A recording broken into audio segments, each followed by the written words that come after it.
بسم الله الرحمن الرحيم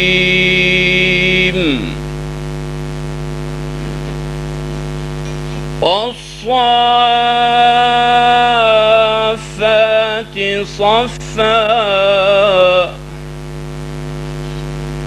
فالزاجرات زجرا فالتاليات ذكرا إن إلهكم لواحد. شەهید مامۆستا وریا کەرکووکی. مامۆستا وریا پیاوێکی خواناس و مرۆڤێکی خاکەڕا و کەسایەتیەکی نەرمونیان و دڵسۆزی ڕابوونی ئیسلامی بوو. ئەستێرەیەک لە وڵاتی گەرمەسێرەوە لە شارەکەی باوە گوڕگوڕەوە هەڵات و بەسەر لوتکەی چیاکانی کوێستانەوە ئاوا بوو. مامۆستا وریا ناوی تەواوی وریا محەممەد سەعیدە. ساڵی 1953 لە شاری کەرکووک لە خانەوادەیەکی کورتپەروەر و خواناس چاوی بە دنیا هەڵێناوە.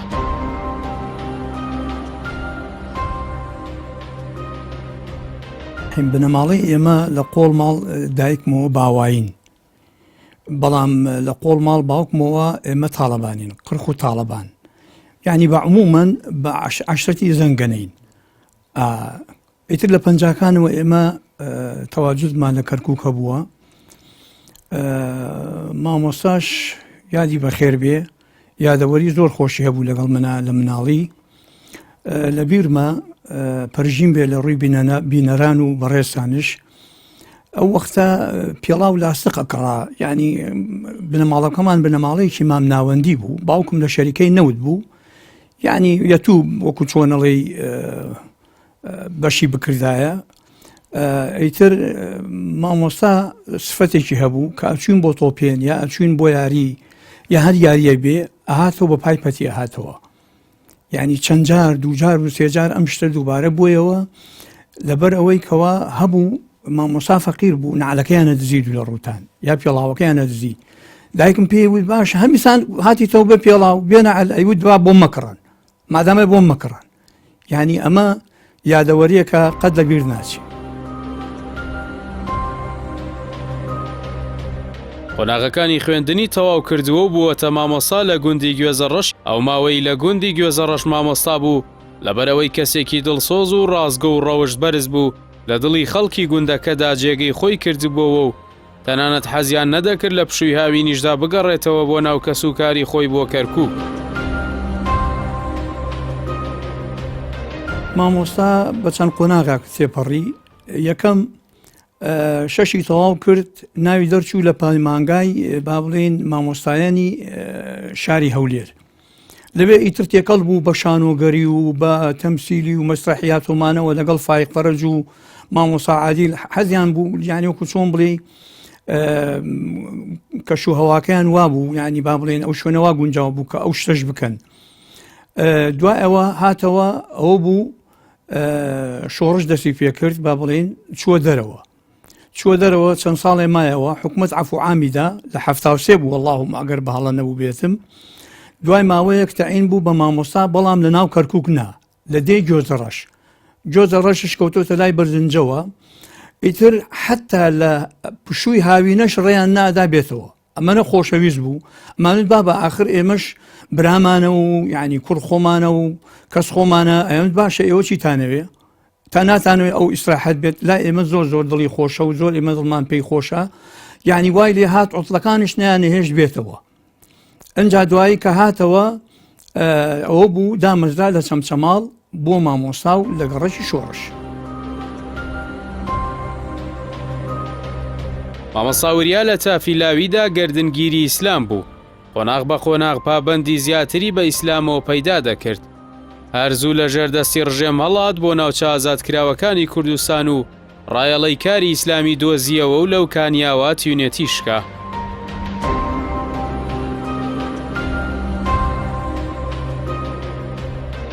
سەبارەت بە مامۆستا وریا کەرکووکی کە ئێمە وامان پێدەگوت، مامۆستا وریا کەرکووکی چونکە خەڵکی کەرکووک بوو، خوای گەورە بە شەویدی قبول کرد بێت ئینشاءالله.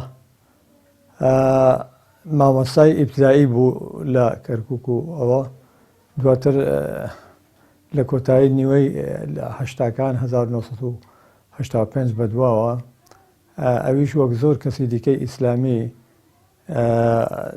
خۆی دەکوتا بۆ ئەو شوێنانەی کە دوور بوون لە دەسەڵاتی ڕژێم یان ڕژێم هیچ دەسەڵاتێکی بەسەری دانەبوو دەمانەوە لە گوندەکان دیارە توانێتی ئەلحەمدوللا دەورێکی خۆی ببینێ لە هەر گوندێک بوو بێت دەرسی قورئان و وانەی ئیسلامی با خەڵکێک وتێتەوە منداڵان و گەنجەکان و وەکو بیستومانە دەوری باشی هەبووە. لە ساڵی 1970ەوە منەوە دەمە لە دوورکان دەمخوێن لە پۆلی سەی ناوەندی بووم.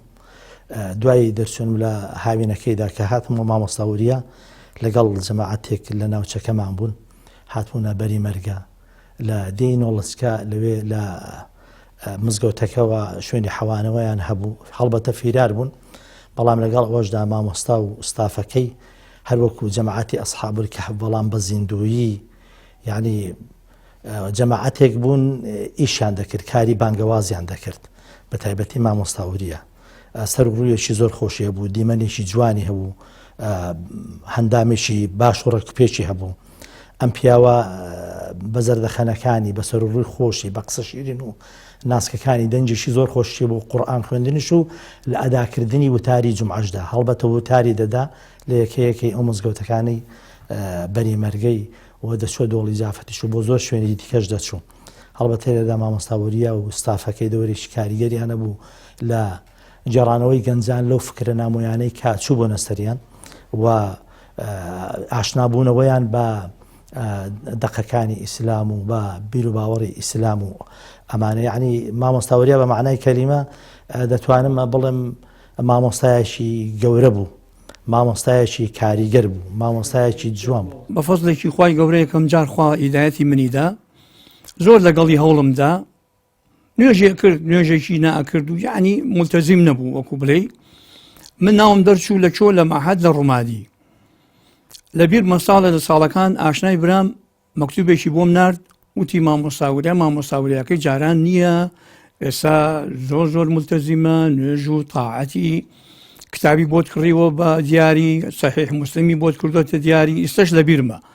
ئەو نامەیە زۆر دڵمی خۆش کرد، عەدوود ئەم دنیای هین منە. ئەوە بوو بالفعل هاتمەوە. ئەم هیدایەتە پێشترش من هە زۆر قسەم لەگەڵیە کرد لە ڕێی کێوە بوو با بڵێن زیاتر کۆمەڵی مامۆستایەکیان کرد لە سەمچەماڵ، مامۆستا عەلی جەبر میمگزای خۆمەکە، عەلی مەحموود، مامۆستا حەسەن کوردی سڵاو ڕێزمەیە لێرەوە بۆیان بۆ هەردوو بەڕێزیان لە ئەمریکایە، باوکی سەعید، مامۆستا ترشیانش لەگەڵا بۆ حەسەنی ناو بۆ عەینان. ئەم کۆمەڵە ماشەڵڵا گرتیان بەڕێی تەسەووفەوە گرتیان، یعنی وەکو چۆن بڵێ ڕوحانەتێکی زۆر بەقووت. ئیتر مامۆستا کە هاتەوە سێرەکەم شەو نوێژی زۆر بەقوتە. ئێمەش کە خوا هیدایەتمانیدا بوو پێشتر گەنج حەماسە زۆر، یعنی حەزەکە هەموو شتەکان بە جوانی جێبەجێ بکە، بە یەکەوە هەڵەسان بۆ شەو نوێژ. بەڵام بەعدە شەوێ من تەمبەڵی ئەمی گرت، خەوم بێکەوت، چاوم لێ بوو ئەو هەساوە شەو نوێژەکە، وتم ئەو گەیشت. پاشڕاپەڕینەکەی 1991 گەلەکەمان پەیوەندی بە ڕیزەکانی بزوتنەوەی ئیسلامی ئەو کاتەوە دەکات و لە شاری ڕانیە و ناوچەی بێتواتە و سەرشکەوتان کە بارەگای سەرکردایەتی لێبوو دەستی بەکاری بانگەواز و خزمەتی ڕابوونی ئیسلامی کرد.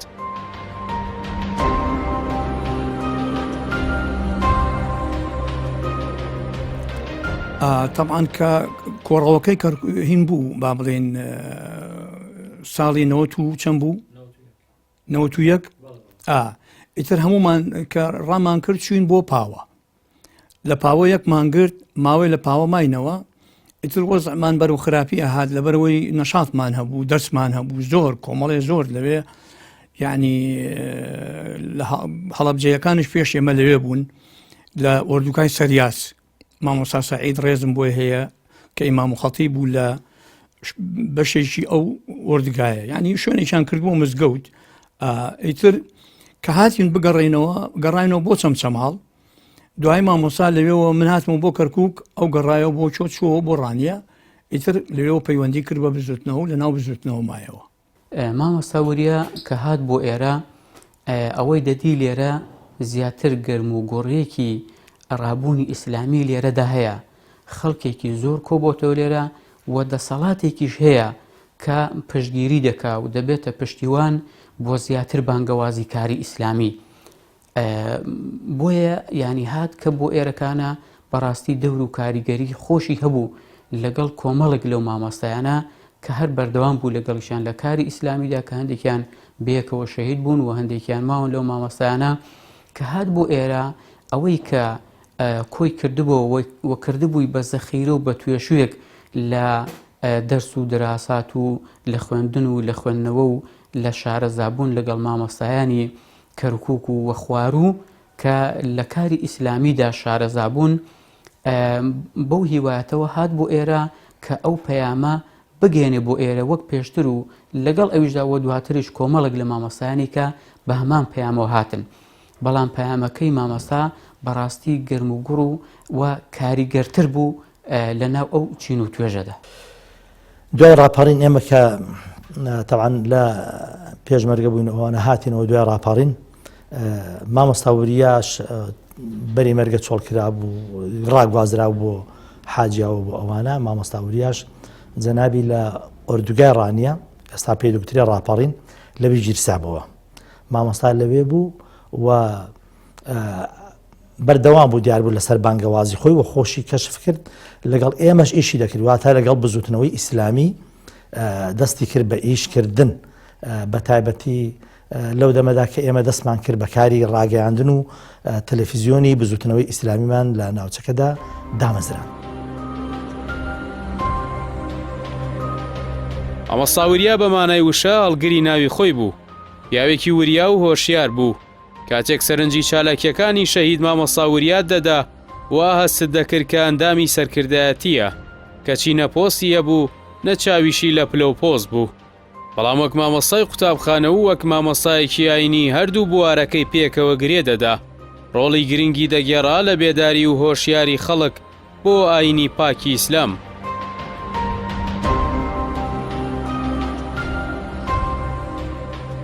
مامۆستا وریا شەهید هەزار ڕەحمەتی خوای لێبێ پێگەیەکی دیاریکراوی نەبوو بڵێن مامۆستا وریا ئەو بەرپرسایەتی هەیە لەو شوێنەدا، بەڵام لە هەموو بوارەکانی کاری ئیسلامیدا شارەزا بوو و دەوری هەبوو و هەوێن بوو بۆ کاری ئیسلامی. بۆیە مامۆستا وریا زیاتر خۆشەویست بوو لە ناو خەڵکدا و لە ناو دڵی هەموو چین و توێژەکان جێگەی خۆی کردبووە بە شارەزایەکەی لە کاری ئیسلامیدا و بەبێ گوێدانە ئەوەی کە ئەو گەنجانە یا ئەوانەی لە خوشکان و لە برایان ئەوانەی کە مامۆستایانن یان زانایانن یا هەر چین و توێژێکی هەیە لەگەڵ هەمویاندا هەم شارەزایی هەبوو لەو بوارەدا و هەم لەو بوارەشدا ئیشی لەگەڵدا دەکردن و هاوکاری دەکردن و لەگەڵیاندا تێکەڵ بوو. واتە دەتوانین بڵێن هەوێنێک بوو بۆ کاری ئیسلامی لەو سنوورەدا و بە خۆشەویستی بۆ کاری ئیسلامی و بۆ برایەتی لە ناو ئەو کاروانەدا بەڕاستی جێگەی خۆی کردبووە کە ناوێکی دیاریکراوی نەبوو یا پۆستێکی دیاریکراوی نەبوو، بەڵام بەڕاستی لە هەموو شوێنەکانیشدا خۆی دەدیتەوە و ئەگەر بۆ خۆشی نەچووبە یعنی ئەو دەست و تاقمیە ئەو برایانە ئەو خوشکانە بە دوایدا دەچون و دەگەڕان کە لەگەڵ ئەواندا لەگەڵ کاری ئەواندا دەستباریان بۆ بگرێ ئەنجا بە ئامۆژگاری بێ بە ڕێنمونیکردن بێ و بۆ بە دەورکردنەوەی دەورات بێ و بە هەموو شێوێک دەبوو بە هاوکاریان و خۆشەویستی خۆی ینی خستبۆ ناو دڵی هەموو چین و توێژەکان. بەڕاستی باوکم چی بۆ من جێهێشتووە یەکێ لەو سیفەتانی کە بۆیە من جێهێشتووە مەسەلەن بە علمانی بە غێر علمانی ئەوەی ڕۆژێک بینی بێتێ ئەوەی ساتێ ژیانی بردبێتە سەر لەگەڵی پیاوێک بووە دائیم یعنی ئەوەی بینی بێتی تەسیری لێ کردو بەڕاستی ئەو زەلامە وای لێ کردووە بە مودێشی کەم مەسەلەن لە منتیقەی ڕانیە دائیم مەشاکلی کۆمەڵایەتی و ژن بە ژن و هەندێک حاڵەتی تایبەتی خۆی بە سنووری ڕانی هەبوو سە ئەوەی دینمە لێ باوکت ژنی بۆم هێناوە ئەوەی دینمەڵێک باوکت ئەم کێشە کۆمەڵایەتی بۆم حەل کردو ئەوەی ئەدینم بەڕاستی هەم مامۆستا بوو، هەم مامۆسای ئاینی بوو، هەم مامۆسای خەڵک بوو، هەم مامۆسای کۆمەڵایەتی بوو.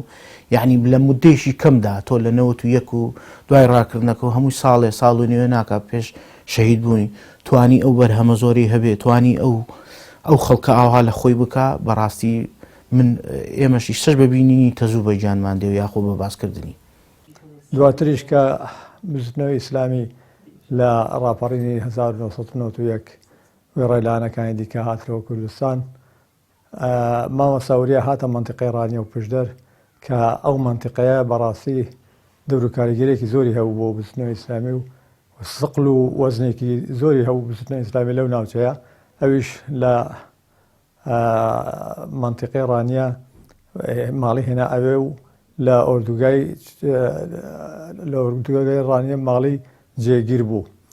مامە ساوریا لە ناو بزنەوەی ئیسلامیدا هیچ پۆست و پلەیەکی دیار و زەقی نەبوو، بەڵام دەور و کاریگەری زۆر بوو، بە تایبەتی لە وتاردان و لە سەردانی مەقڕەکان و بنکەکانی دەکرد، پێشمەرگەی وریا دەکردەوە و شتی زۆری فێر دەکردن لە هەموو بوارەکاندا، چونکە ئینسانێکی تێگەیشتوو بوو و ئینسانێک بوو هەروەکو ئیسلامیەکی کلاسیکی نەبوو، بەڵکو بەپێی ڕۆژ و بەپێی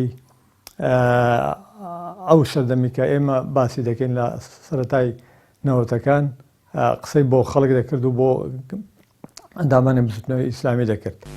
خەریکن بە هەموو شێوەیە گەنجەکان داڕنن وەکو وریاکردنەوە و ئاگاداریەک بۆ مامۆستای بەڕێز لە خوتبەکاندا وریای ئەو میلەتەی بکەنەوە کە چ نەخشەیەکە ئەمڕۆ، چونکە گەنج مایەی بوونی هەر میلەتێکە.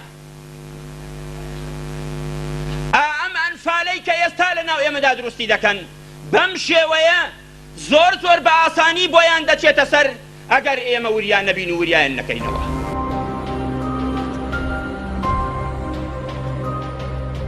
مامۆستا وریا لە بواری ڕاگەیاندنیش کاری باشی کرد. کاتێک تەلەڤیزیۆنی بزوتنەوەی ئیسلامی وەک دووەمین تەلەڤیزیۆن لەسەر ئاستی کوردستان کەوتە گەڕ، جگەلەوەی وتارەکانی لەوەیەوە بڵاو دەکرایەوە، ئەو کات بووە ئامادەکار و پێشکەشکاری بەرنامەیەکی تایبەت بە مناڵان و تا چەند منداڵێک وەک پێشکەشکار هاتنە تەلەڤیزیۆنەکەوە بۆ خۆی پێشکەشکاریش بوو. دوجار وەک ئامادەکاری بەرنامەکە مایەوە.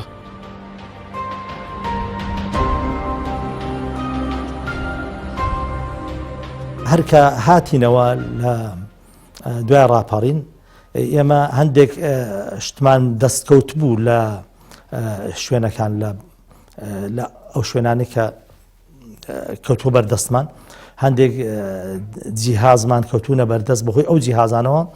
مهندیسەکانمان دەستیان پێکردیان ئێمە بە تەلەڤیزیۆنێک دەتوانین دا بمەزرێنین ئیشی تێدا بکەین. بیست زەبت ئەوە بوو کەناڵەکە دامەزرا لە الله عالم ئیشی تێدا کرا، بەڵام لە 1992 ئێمە دەستمان بە پەخشکردن کرد.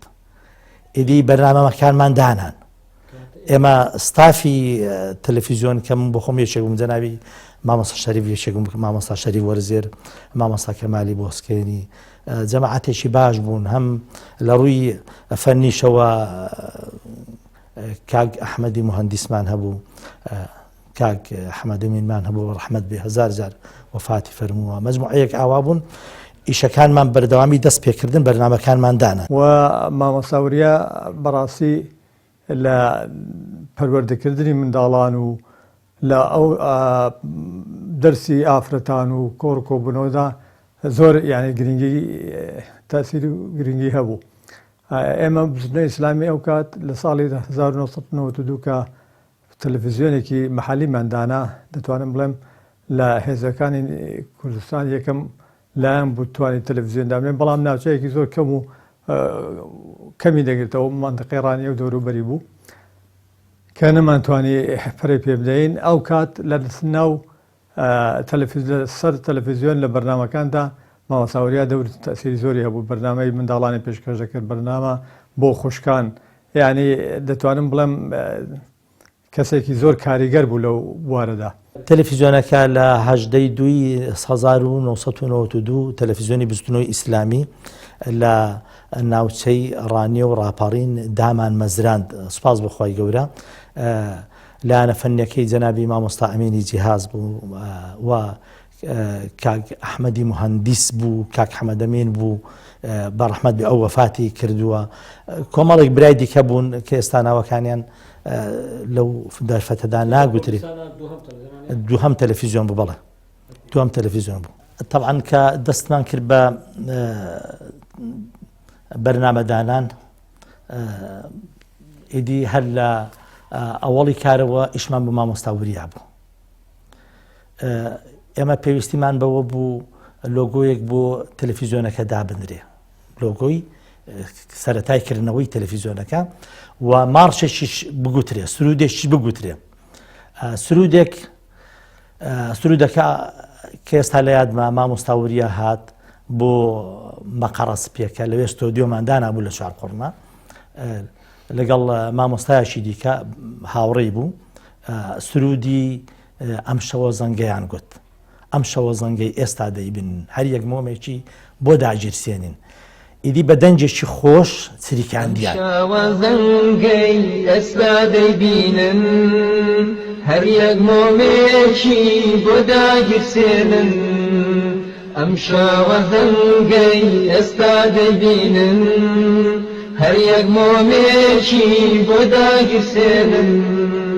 تا ڕووناک بێ ئەم جیهانە، تا ڕووناک بێ ئەم جیهانە، بەدادوەری ئەم ئیسلامە، هەڵسن لە خەو وا بەیانە، هەڵسن لە خەو وا بەیانە، موژدەی پێیە قورئانە، موژدەی پێیە. ئەمە هەتا ماوەی یەک ساڵ ئێمە کە تەلەڤیزیۆنەکەمان دەکردەوە بەم مارشە دەست پێ کە بە دەنجی زێڕینی مامۆستا وریا و هاوڕێیەکەی بوون، هەتا ماوەی یەک ساڵ لە ساڵ ڕۆژی تەلەڤیزیۆنەکەدا لە ساڵی 1993 گۆڕیمان بە باوەڕی ئێمە نالەرزێ باوەڕی ئێمە. ئەمە نقطەی یەک کە بۆ مامۆستا وریا لە تەلەڤیزیۆندا دەورێکی یەکەمی کاریگەری هەبوو. بسم الله الحمد لله الصلاة والسلام على رسول الله محمد صلى الله عليه وسلم.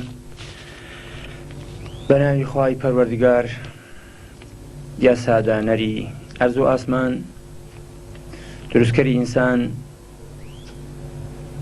ئەم شەویش بە خزمەت ئێوەی ئازیز و خۆشەویست دەگەین و هیوادارم داواکارین لە خوای تەبارەک وتەعالا کە ببێتە مایەی بەختەوەری و تێگەیشتنمان لە ئاینەکە پیرۆزەکەی خۆمان.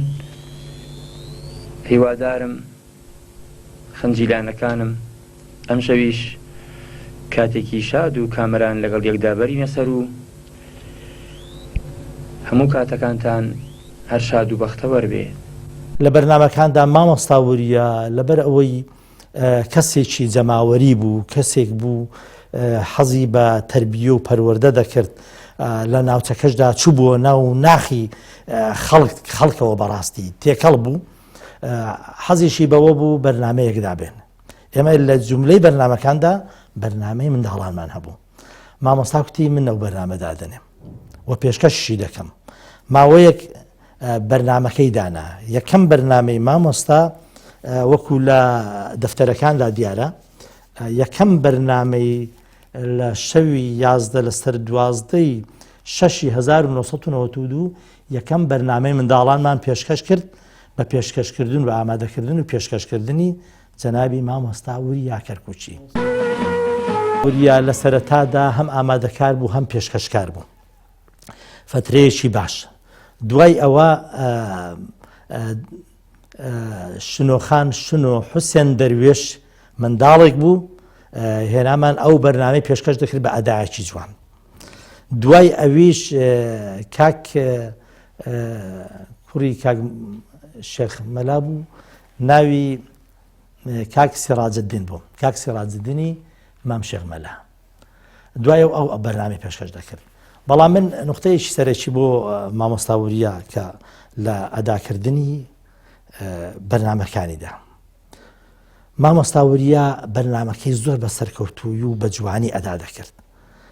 باوەڕتان بێ منداڵان یعنی ئەو ماڵانەی کە من سەردانم دەکردن تامەزرو بوون خێرا تەلەڤیزیۆنەکە بکەینەوە و خێرا بەرنامەی منداڵان بێ مامۆستا وریە بە قسە خۆشەکانی بە جوملە زێڕینەکانی بەرنامەکەی زۆر جوان ڕازاند بووەوە منداڵ دەیان کرد ڕای ئەوە کە جەنابی مامۆستا وریە دەورێکی کاریگەری هەبوو بۆ دروستکردنی سرودی منداڵان منداڵی کۆ دەکردنەوە لە حاجیاوە لە ڕانیە لە سەرچاوە لە شوێنەکان و سرودی پێدەگوتن و ئەیدی هەر بۆ خۆشی ئەو بەرنامەی کە دامەزراند بوو سرودەکانیشی پێ ئامادە دەکەن زۆربەی سرودەکان هەڵبەتە ناڵم هەموو سرودەکان لە نامەکانتاندا داوا دەکەن کە چاپێککەوتنی لەگەڵ بکەین ئێستاش بەناوی ئێوە بەرنامەکەتانەوە بە خێراتنێکی زۆر گەرمی دەکەین خێر بێخۆمەستا خدا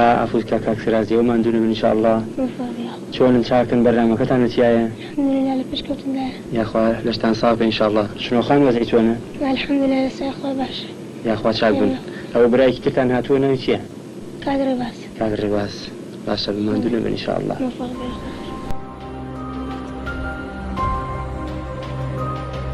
مامۆستا وریا بە جۆرێک کاریگەری لەسەر خەڵکی دەڤەری بێتواتە و پشدەر و ناوچەکە بەجێ هێشت بوو کە منداڵان دەیان بینی خۆشیان دەویست و لە ئامێزیان دەگرت چەندان کەس لە شاری ڕانیە بە ناوی ئەوەوە منداڵەکانی خۆیان ناوناوە وریا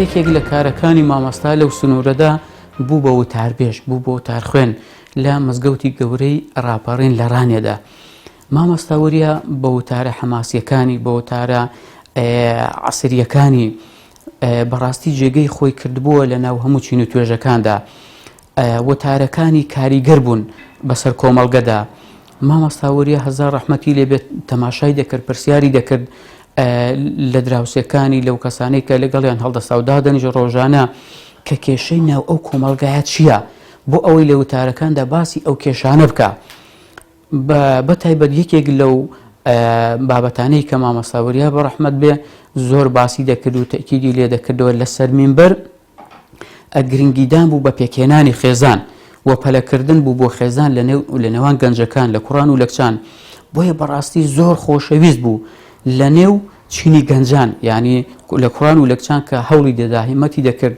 بۆ ئەوەی زوو هەوڵدن خێزان پێک بێنن و کار ئاسانی بۆ دەکردن کە هەد لەو کاتەدا لێرەکەدا لە ڕووی عرف و عەشایریەوە پێکێنانی خێزان تۆزێک سەخت بوو بەوەی کە خەڵک ینی کچی هەبوو ینی نەیدەدا بە کەسێک کە پێشکەشی بکە و بیکا بە هاوسەری کە ئەوە شەرعەن ئاوایە بەڵام ینی ژن بە ژن هەبوو یا گەورە بە گچکە هەبوو یا بە هەر شێوازێک بێ ئەوانەی کە کچیان هەبوو کچەکە تەمەنێکی زۆری دەبەر پیاوەکە ینی بابی کچەکە نەیدەدا بەشوو یا کەویش پێ خۆشبایە خزمەکانی دەبوون بە ڕێگردیان و چۆن کچی خۆت بەلاش بە خۆڕای دەدەی بەو کەسە بەڵام یەکێک لە کارە گرنگەکانی مامۆستا وریا کە بەڕاستی دەورێکی زۆر کاریگەری هەبوو هەڵبەتە مامۆستایانی کەش ئەو دەوریان هەبووە بەڵام دەوری ئەو زیاتر بوو چونکە لە سەر مینبەر باسی دەکرد بەڕاستی دەورێکی زۆری هەبوو ینی ئەو دەرگایی کردەوە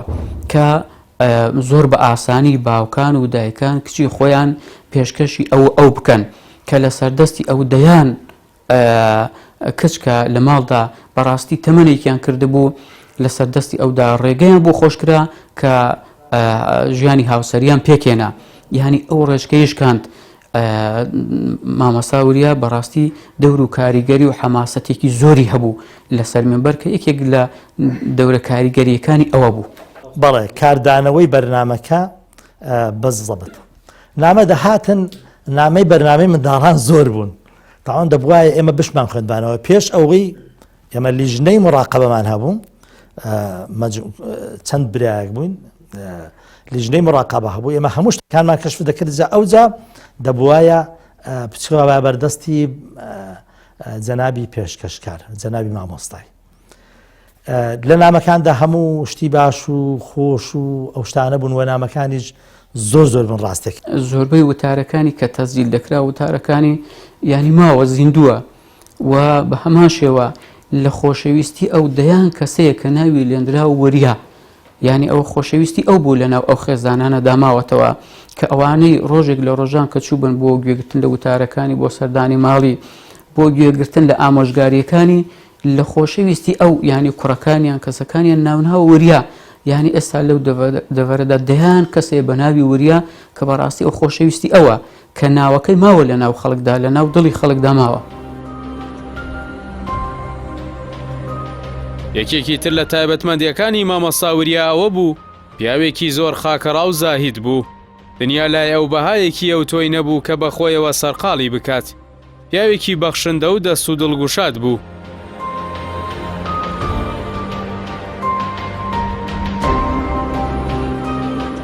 ڕنگدانەوەی قوتابخانە و ماڵی تەنانە دۆک و یەکوا بوو. یعنی هەست پێ ناکرد لە ماڵەوە یاخود لە قوتابخانە جیاواز بێ. مەسەلەن ئەو وەختەی من بەبیرم دێ یەکەم جار کە چوینە قوتابخانە لە ڕانیە بووین لە ئۆردوگای ڕانیە بووین مامۆستاکان مەسەلەن قوتابخانەیەک لەوانەیە 60-70 قوتابی تیا بووە دا ئەنشتین زۆر ئیزدیحام بوو. باوکم جۆیەکی دروست دەکردایم دەستی دەکرد بە خوێندنەوەی چیرۆک و دەرزدانەوە و لەلای یعنی باوەڕتە بێ ئوسلوبێکی هەبوو لە دەرزدانە ئەوەی ڕۆژێک ئەو زەلامەی بینی بێ مؤثرە و یعنی بەڕاستی بێتاقەتی نەمانێتی بەڕاستی شێواز و ڕەفتاری ماڵەوەی و دەرەوەی یعنی تەنانەت کۆپی یەک بوو ئیساخی یەک بوو. مامۆستا وەریا بەڕاستی مجاهیدێکی ڕاستەقی نەبوو واتە ینی ئەوەی کە دەیگوت دەیویست لە ژیانی خۆشیدا تەطبیقی بکە ینی وانە بێت کە شتێک بڵێ بۆ خۆی ئەنجامی نەدا.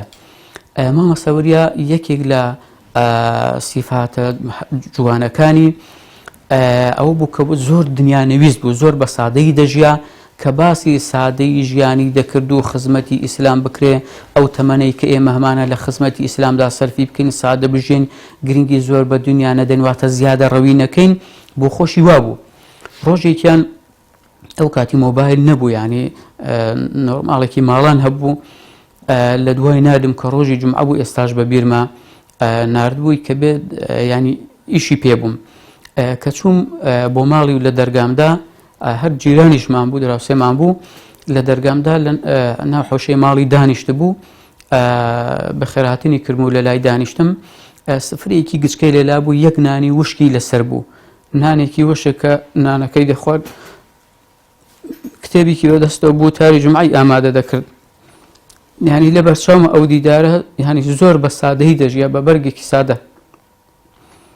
هەندێک قسە و گفتوگۆمان کرد دەربارەی دەرس و دەور و وەچۆنیەتی ینی زیاتر بتوانین کار و تەسیرمان هەبێ بۆ سەر ئەو کۆمەڵگایە.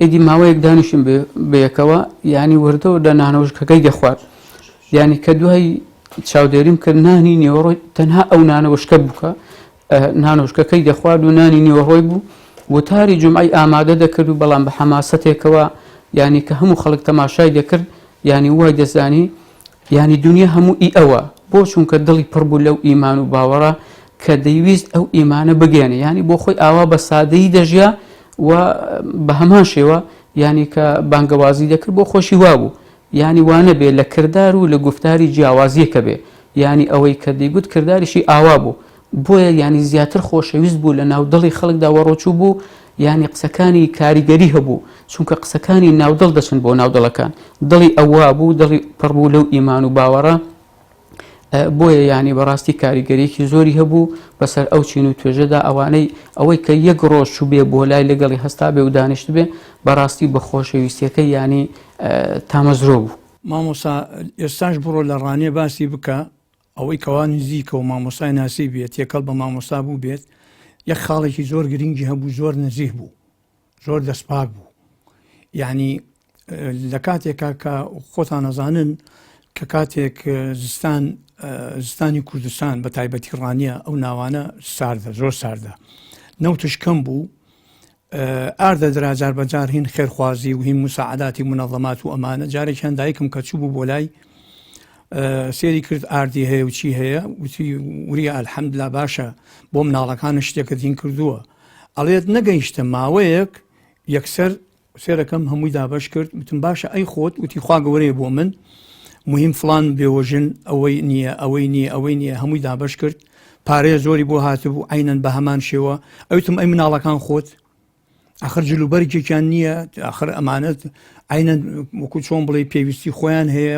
ئێوەش کەسێکن وەکو کەسێکی تر بەڵام دەست باچەکەی لەوەیان نەبوو هەمووی دابەشە کرد و هاتەوە. باوکم وەڵاهی زۆر پیاوێکی هادئ بوو، زۆر زەلامێک بوو، تووڕەبوون معنای کەلیمە نەبوو لە جسمیدا لە ڕەوشتیدا، زۆر هادئ بوو لە نێوانمانە. ئێمە 6 برابووین هەمووی ورد بەڕاستی ڕۆژە لە ڕۆژان نایەتە خەیاڵم حاڵەتێکی نەوعێکی بەرامبەر ئێمە بەکاری هێنابێت لە لێدانێ یاخود شتێک. دائیم هادئ بوو، دائیمەن تەلەبەی قورئانی هەبوو، دەرس و دەوری هەبوو، دائیمەن ئەوان ئەیانوت بەڵێ جەنابی مامۆستا چۆن تەحەممولەکە ئاوا هادئە چۆن شتێک بەرامبەر ئەم مناڵانە ناکە تەنانەتێکی ڕیژی ڕاکێشایکی چۆ سەرمەلیەکی ئەوانە بەڕاستی نمونەی باوکێ بوو. باوەڕ ناکەم دووبارە بوونەوەی شتیوە زەحمەتە. برادری ئەیجێڕێتەوە ئەلە لەگەڵ یابووم دوو لە ڕووتان پەرژین بێت لە ڕووی بەڕێست و بینەرانش پێڵاوێکی هەبوو پێڵاوێکی یعنی وەکو چۆن بڵێ نسبەت لاستقێک چەکی کردبوو پێیانوت باشە آخر جوان نییە کەسێ وەکو تۆ لە بزوتنەوە ئەم پایەت هەیە و ئەم پێڵاواکەی تەپات آخر وەکو چۆن بڵێ ئێوتی پارەم نییە یەکێوتی ئەوە 200 دینار هەر لەوێ بڕۆ بۆ خۆت باشترین پێڵاو بکڕە پارەکەی داپێی دوای ئەوە پێشمەرگەیەکی بزوتنەوە هات وتی مامۆسا حەزەکەم ئینشاءالله هەوڵێکم بۆ بدەی بە تەمای ژنێنانم بەشکم هیمەتێکم بۆ بکەویتی ئەو 200 دینارە بگرە خوا کەریمە.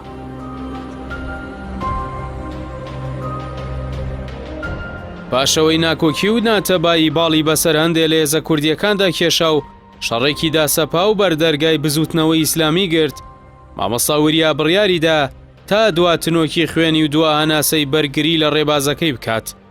ئەگەرچی هەوڵی زۆریشیاندا لە شەڕەوە نەگلێن و تەبایی و ئاشتەوایی بەرپا ببێت، بەڵام دوجار هێرش و شەڕێکی نەخوازرا و هاتە نێو ماڵیان و سەرنجام لە 27 کانونی یەکەمی 1993 بەدیل گیران و بەدیلی لەگەڵ هاوڕێکانیدا کە بریتێ بوون لە شەهیدی سەرکردە مامۆستا شەریف و شەهیدان ئەحمەد بابەکر ئەحمەد و نەبی مینە حەسەن و محەممەد یونس قادر لە سەرچیای ماکۆک شەهید کران.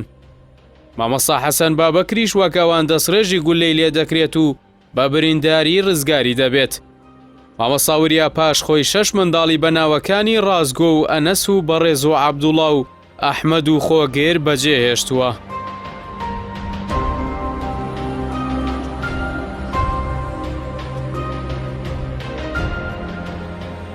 دواتر کە شەڕەکانی 93 هات لە پێشێ بزوتنەوەی ئیسلامی تووشی شەڕێکی نەویستراو بوو مامۆستا وریا ئەو کات ماڵی لەسەر شکەوتان بوو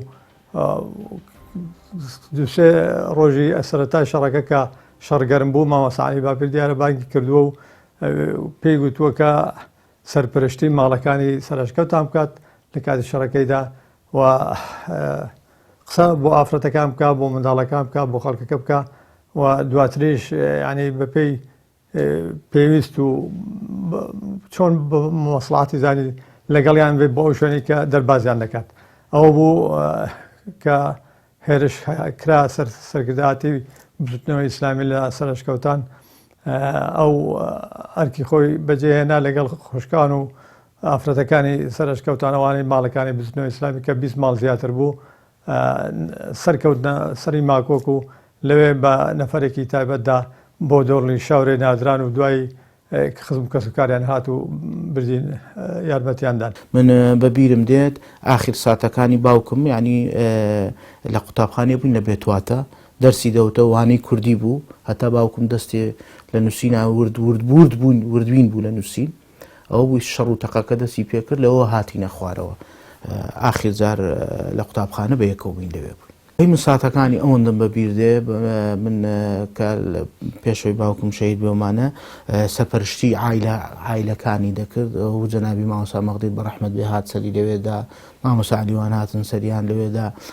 زۆر حاڵەتێکی ناخۆش بوو تەنانەت هەندێک خەڵکی تیا بوو نوقسان بوو عەقلیەن ینی باوکم شتێکی وای دروست کرد بوو کە بتواندرێ هەموو کەس هەست بە حاڵەتی ئەو شەڕە نەکا یعنی کە پێشی دروست کرد بوو حاڵەتێکی دروست کرد بوو نەبوو هەتا ئاخر دەقە بە بیرم دێ برایە کاتی جەناوی مامۆستا جەنابی کاک مەستوور بەرزانی کۆبوونەوەیان هەیە وەفدێکی ناردووە گە جەناب بفەرمی بیتە خوارەوە ئیتر ئاخر دیدارمانەوە بوو نمبینیەوە دوایەوە ئێمە لە کۆتایی هەفتە یەکەمی شەڕ لەگەڵ بەرامبەرەکانمان کە لەسەر شکەوتان ئینسحاب کرا لەسەری ماکۆکی ئێمە تقریبەن 11 کەس بووین ماوە ساوریاژ یەکێک بوو لەوانە کە هاتەوە ناو بڵێ ئەو 12 کەسی خۆمان 12 کەس بووین من و ماوەسا شەریف و ماوەساوریا و ماوەسا عەلیمەمکو و چەند برایەکی دیکەی پێشوەرگەش لەو لە سەری ماکۆکی بەتەنیا مابووینەوە دواتر هێزێکی زۆری لانی بەرامبەرمان کە شەڕی پێفرۆش بووین هێنا بووە سەر چای ماکۆک ئەمان لەوێ ئەو مەجموعە پێشمەرگەیە کە هێندێکمان چەکیشمان لەلانە بوو بەسەر قووەت و هێزەکەی ئەواندا کەوتین و سێ چوارێکمان نەجاتی بوو 6 کەسیشمان بەداخەوە کەوتینە بەردەستیان و دەوریان گرتین دواتر ئێمە بەڕاستی گول لە باران کراین و ماوە ساوریاژ یەکێک بوو لەوانە ئەو برانەی کە لەگەڵ ئێمە ئەوە گول لە باران کراین 6 کەس ما بووینەوە من بە برینداری کەوت لە نێو مەیتەکەوان زانێ بوو مردووە بەڵام خۆی گەورە دیارە ئەو کات ئەجەلی نەهێناوە برایەن دیکەشمان هەموو شەهید بوون ئەویش ماوە ساوریاژ یەکێک بوو لەو شەهیدانێک کە لەو شەڕەدا لەو شەڕە نەویسراوەدا شەهید بوو خۆی گەورە بە شەیدی قبول بکات ئەو باقی شەهیدانی دیکەمان بەخێر بێ کاتی خۆم ناو چییە؟ ڕازگۆ کوڕی کێی؟ ئەم مامۆساوریە؟ ماشاءڵڵا بەخێر بێ یاخوا چاکە لە قوتابخانەی؟ لە پۆلیسیەنی؟ پۆلی یەک هەر لە قوتابخانە خوێنی یان لە مزگەوتیش؟ لە مزگەوتیش دەخوێنی؟ چاکە چی دەخوێنی لە مزگەوت؟ ماشاءڵڵا باش گەیشتوونە کوێ؟ ماشاءڵڵا چاک جا ئەتوانی ئەگەر چەند پرسیارێک لێ بکەین چەند سوورەتێک لەبەرت کردووە؟ دەتوانی بۆ من بۆ ئەو منداڵە ئازیزانی خوێنیەوە؟ دا ئێستا داوا لێکەم سوورەتی علق اقرأ بۆم خوێنی بسم الله بکەی و بسم الله الرحمن الرحيم اقرأ باسم ربك الذي خلق خلق الإنسان من علق اقرأ وربك الأكرم الذي علم بالقلم